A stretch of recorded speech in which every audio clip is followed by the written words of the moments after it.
Hey everyone, it's me. Who else would it be? Anyways, okay, this video is going to be a look into the mind of somebody with borderline personality disorder. Um, like,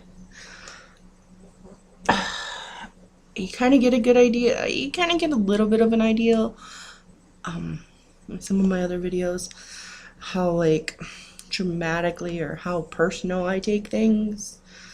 Um,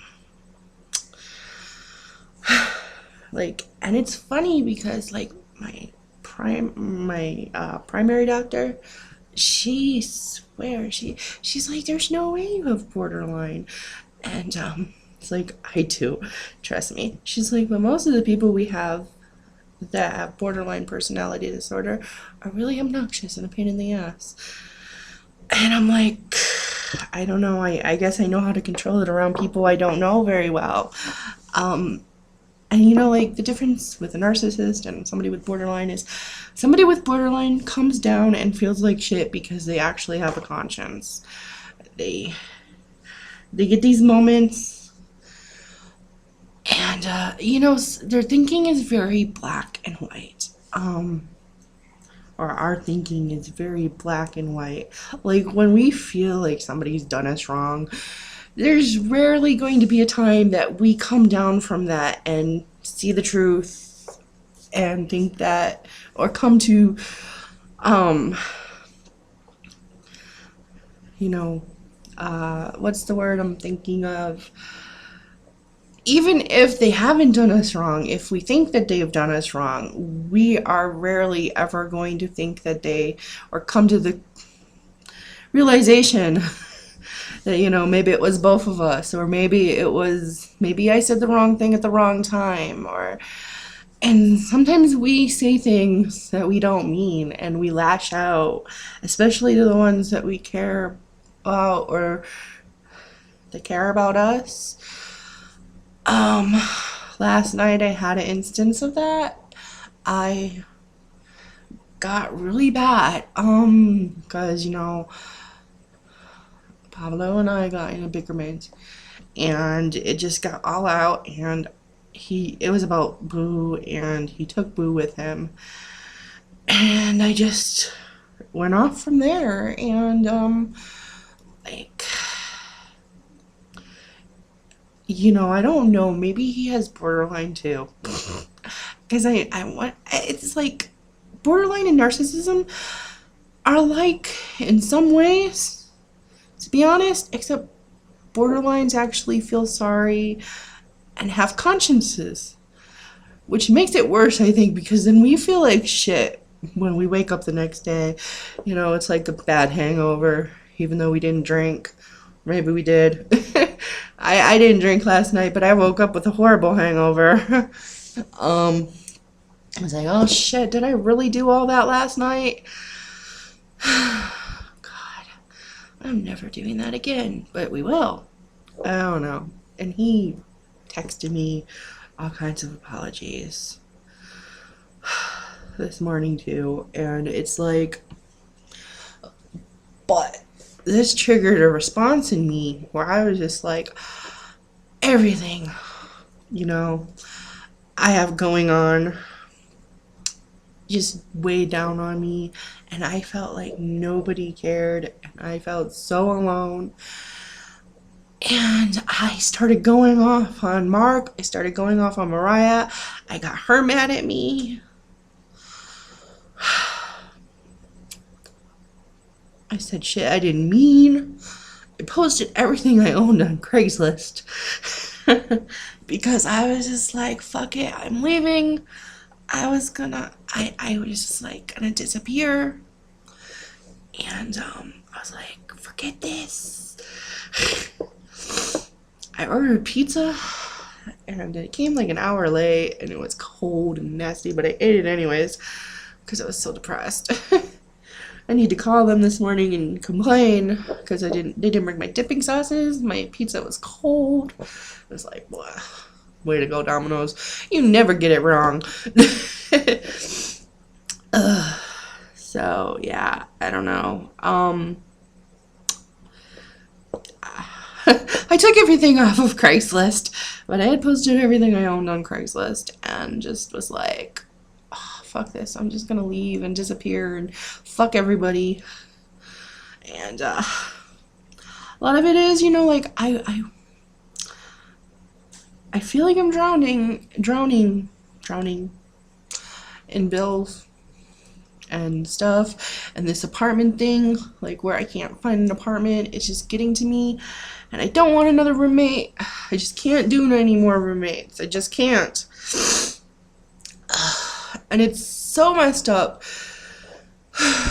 because, like, I can find a studio apartment, but I don't want a studio apartment.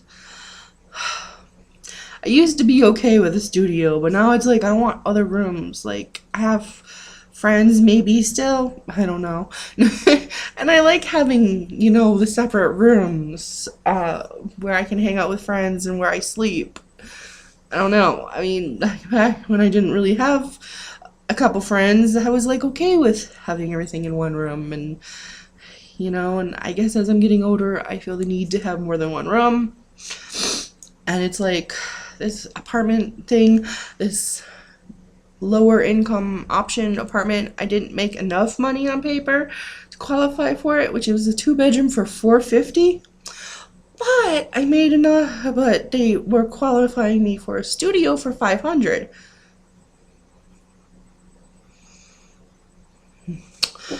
Yeah. It's like, that doesn't make any sense at all. Yeah.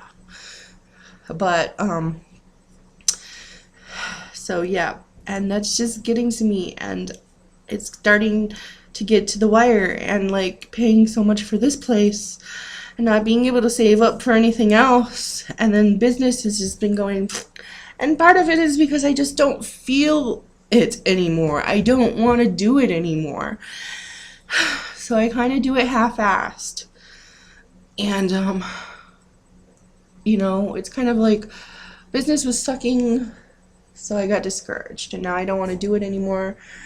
And it was like the other YouTube was starting to make enough money a month where it would have supplemented my income enough where I would be able to cut down and eventually stop doing the fetish and sex work. And that was my plan.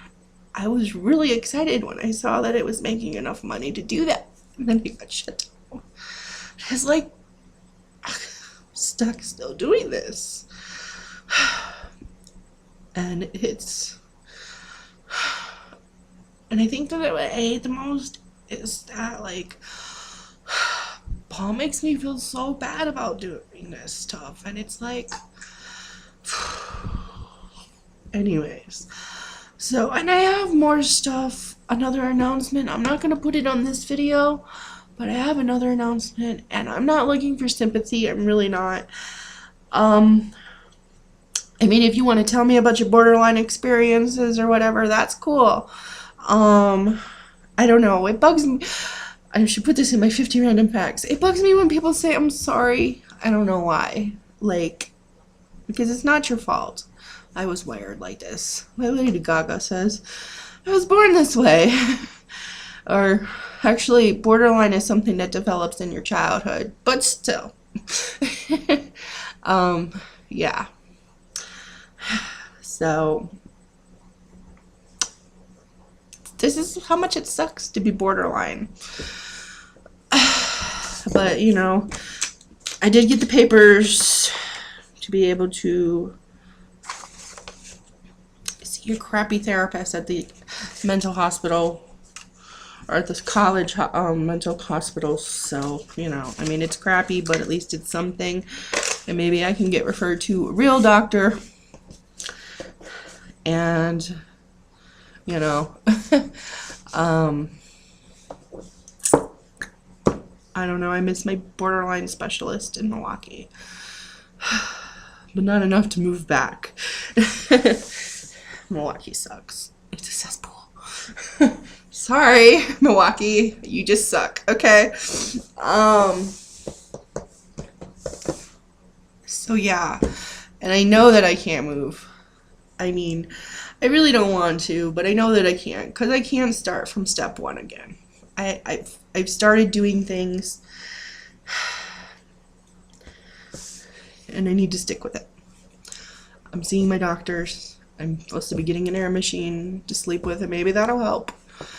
Because when you don't get enough, oxygen to your brain, it makes you crazier. So maybe it'll help to be able to have oxygen when I'm sleeping.